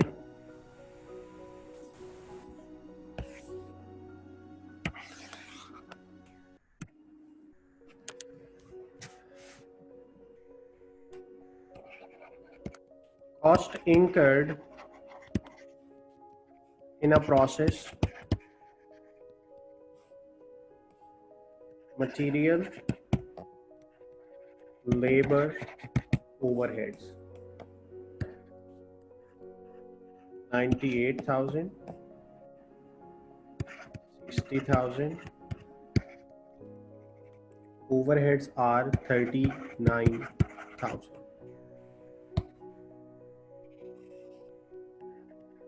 Units added in this process is 1,000.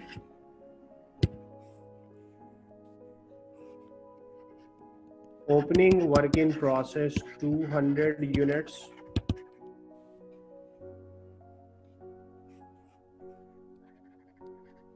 And valued at material, labor, overheads. Material is 22,000, labor 6960, overheads 3,000. ये ओपनिंग के यूनिट्स और ओपनिंग की वैल्यू बता दी। There were 300 units in closing work in process.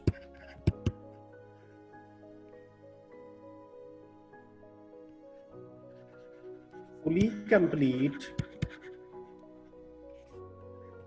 for materials,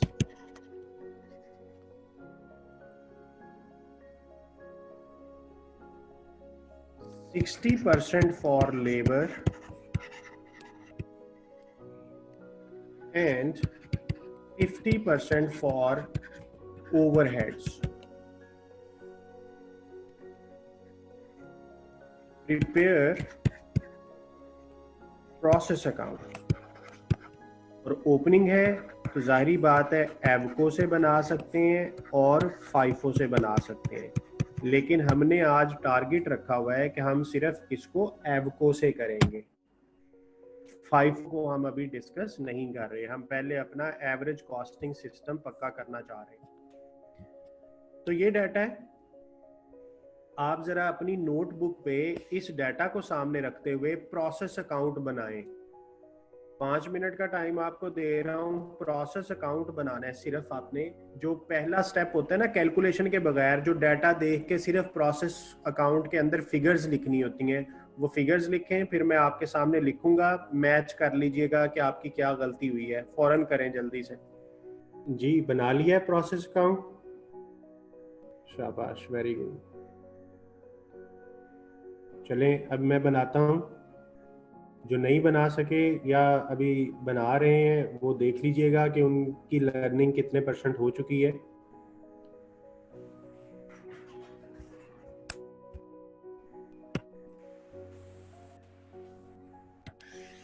यहाँ पे ही बनाते हैं, साइड पे ही।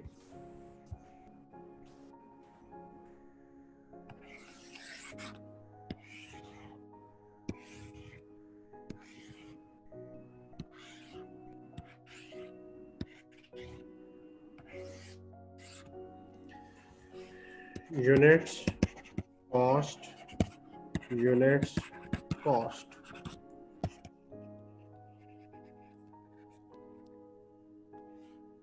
ओके, इनपुट है 1000 यूनिट्स और मटेरियल की कॉस्ट है 98,000। इनपुट के सामने भी लिख सकते हैं और अलहदा से मटेरियल का नाम लिख के भी लिख सकते हैं।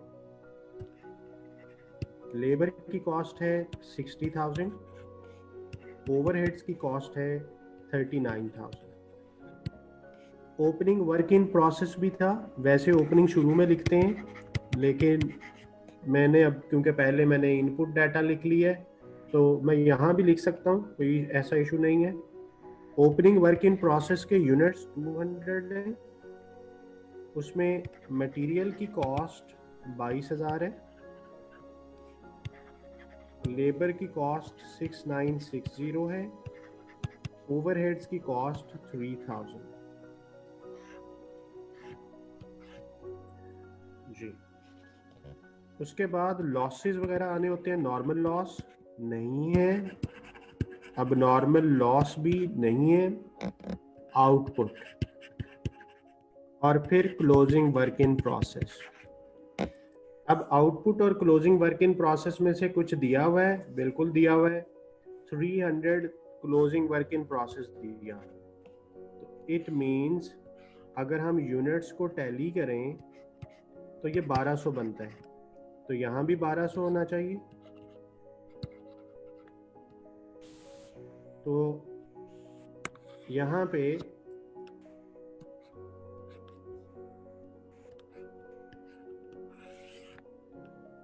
1200 तब आएगा अगर बैलेंसिंग फिगर 900 हो, क्योंकि लॉसेस है नहीं। तो ये प्रोसेस अकाउंट में इतना काम आपने कर लिया होगा, यही मैंने आपको कहा था जी, शाबाश। अब अगला काम क्या होता है? इक्विवेलेंट यूनिट्स बनाना। अब इक्विवेलेंट यूनिट्स में रूल क्या था? रूल ये था कि जितनी परसेंटेजेस हैं उतने कॉलम बनाएंगे। अब इस सवाल में कितनी परसेंटेजेस हैं? 3। कहता है fully complete for materials, 60% for labour, 50% for overheads. इसका मतलब है कि मुझे इक्विवेलेंट यूनिट्स में 3 कॉलम बनाने पड़ेंगे, मटेरियल का सेपरेट, लेबर का सेपरेट, ओवरहेड्स का सेपरेट। और इक्विवेलेंट यूनिट में सबसे पहले क्या आना है? आउटपुट आनी है, जो कि 900 है, और 900 हर एक में 900 ही लिखी जाएगी। और इसका मतलब क्या था कि 100% कंप्लीट है तो 100% मटेरियल लग गया, 100% लेबर लग गई, ओवरहेड्स भी 100% लग गए। उसके बाद अब नॉर्मल लॉस या गेन आना होता है, लेकिन क्योंकि इस सवाल में है नहीं तो मैं उसको लिखूं या ना लिखूं कोई फर्क नहीं पड़ता।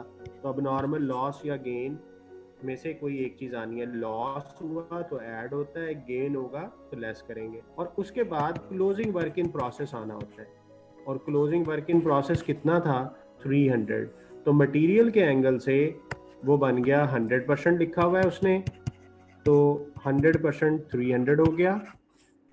लेबर के एंगल से उसने 60% लिखा हुआ है, तो ये 180 हो गया। और ओवरहेड्स के हिसाब से उसने 50% लिखा हुआ है, तो ये 150 ओवरहेड के कॉलम में हो गया। तो देखें, तरीका चेंज नहीं हुआ, वही कॉन्सेप्ट है, बस नंबर ऑफ कॉलम्स इंक्रीज कर गए। तो टोटल इक्विवेलेंट यूनिट्स आपके मटेरियल के बने 1200, इसके बने 1080 और इसके बने 1050। जब आपके इक्विवेलेंट यूनिट्स आ जाएं तो अगला काम आपने कैलकुलेट करना होता है कॉस्ट पर इक्विवेलेंट यूनिट। और क्या बताया था कि अगर यूनिट्स 2 हैं तो कॉस्ट भी 2 निकलती हैं, अगर यूनिट 3 है तो फिर कॉस्ट भी 3 निकलेंगी। तो इसका मतलब है मटेरियल की कॉस्ट सेपरेट निकालनी पड़ेगी। तो मटेरियल की कॉस्ट देख लेते हैं कि कितनी है। तो मटेरियल एक 98,000 का था और एक 22,000 का। तो 98,000 प्लस 22,000, दिस विल बी 120,000। तो मटेरियल की जो कॉस्ट आपकी इंकर हुई है दैट इज 120,000 मैंने टोटल कर लिया, और डिवाइडेड बाय मटेरियल के यूनिट्स कितने हैं 1200, तो ये आया $100। अब लेबर की कॉस्ट, तो लेबर की कॉस्ट कितनी है, 60,000 एक है और 6960 एक है, तो ये टोटल हुआ 66,960। और लेबर के यूनिट्स कितने हैं 1080, तो लेबर की कॉस्ट आई $62 पर यूनिट ऑफ लेबर। ओवरहेड्स आपके 39,000 एक है और 3,000 एक है, तो 42,000 ओवरहेड की कॉस्ट बनी। और ओवरहेड्स के यूनिट कितने हैं 1050, इसका रेट क्या आएगा 42,000 डिवाइडेड बाय 1050, 40। और कंप्लीट यूनिट की कॉस्ट क्या बनेगी, एवरेज कॉस्ट पर यूनिट 202। तो इसको कहाँ पे लिखना होता है, ये जो 900 है इसको 202 पे लेना है, तो ये बना 181,800। अच्छा, वर्क इन प्रोसेस की वैल्यूएशन, अब क्योंकि तीनों का सेपरेट था तो मटेरियल की वर्किंग सेपरेट होगी, लेबर की वर्किंग सेपरेट और ओवरहेड्स की सेपरेट। तो ये हमने यूनिट्स लिख लिए, मटेरियल के क्लोजिंग के यूनिट्स 300, लेबर के 180, ओवरहेड के 150। कहाँ से देखें, ये लिखे हुए हैं जी, ये 300, ये 180, ये 150। अब इनके रेट, इसका रेट 100 था, इसका 62 और इसका 40, तो क्या वैल्यूएशन आ जाएगी, ये हो जाएगा 30,000। 180 इंटू 62, 11,160, 150 इंटू 40, 6,000। और अगर इन तीनों का टोटल करें तो वो क्या बनता है, value of work in process. ये मैं value of work in process इसलिए कैलकुलेट कराता हूँ कि सम टाइम ना एमसीक्यूज में वो सिर्फ एक छोटी सी चीज पूछ लेता है, तो जरूरी नहीं है कि पूरा टी अकाउंट बनाना पड़े, लेकिन लॉन्ग क्वेश्चन आया तो फिर टी अकाउंट बनाना पड़ेगा या सीपीआर बनानी पड़ेगी जी। 47,160 और प्लस 181,800, तो ये बनता है जी मेरे पास 228,960। और अगर आप इधर का टोटल करके देखें तो ये कितना बनता है, 98,000 plus 60,000 plus 39,000 plus 22,000 plus 6960 plus 3,000, ये बना जी 228,960। तो क्या ये सेम है जी, बिल्कुल सेम है, ये टैली है।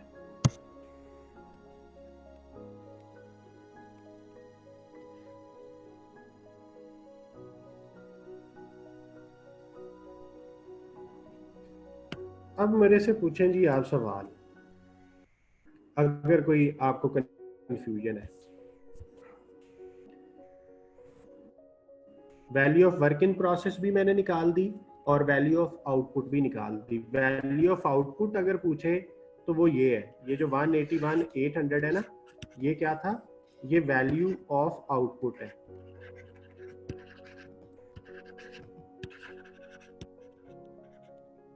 और value of work in process ये है जी। इसका भी स्क्रीनशॉट आप ले सकते हैं, आपके सामने ये नजर आ रहा है।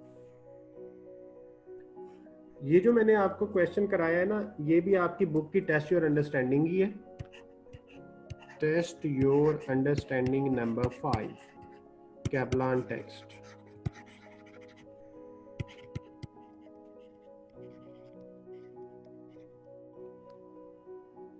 लेकिन उधर रिक्वायरमेंट शायद कुछ और होगी, डाटा मैं वहां से लेता हूँ,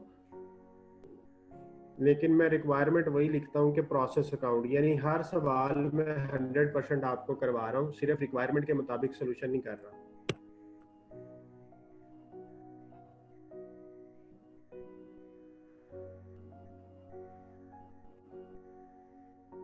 जी, इससे पहले भी हमने जो भी सवाल किए हैं वो एवरेज से ही कर रहे हैं, क्योंकि फर्स्ट इन फर्स्ट आउट का तो कॉन्सेप्ट का नाम आज मैंने आपको बताया है। अब फर्स्ट इन फर्स्ट आउट की वजह से सोल्यूशन पे क्या फर्क पड़ेगा वो कल डिस्कस करेंगे, लेकिन आपने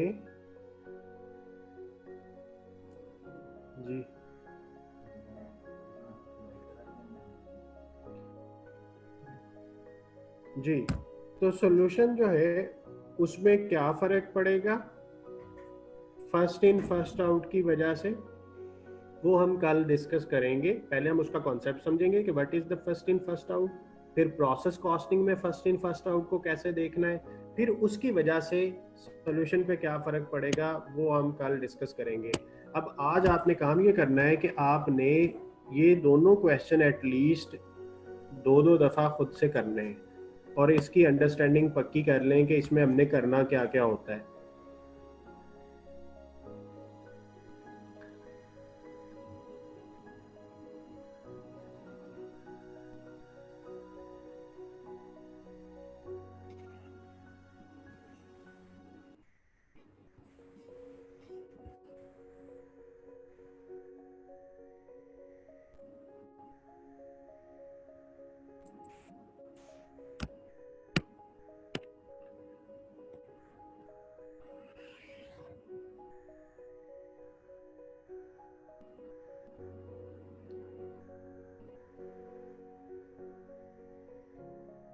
ये जो मैं आपको करवा रहा हूँ ये टी अकाउंट है, ये सीपीआर नहीं है। सीपीआर कुछ और होता है, उसमें रिपोर्ट बनती है, ये लेजर बन रहा है।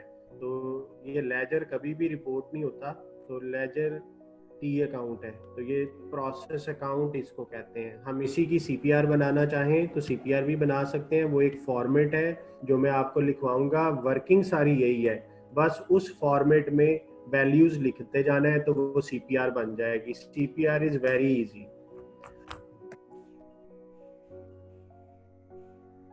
वो आखिर पे जाके फॉर्मेट बताऊंगा आपको। चले, अगर कोई क्वेश्चन नहीं है तो फिर आज की क्लास एंड करते हैं, इंशाल्लाह कल मिलते हैं। अल्लाह हाफिज।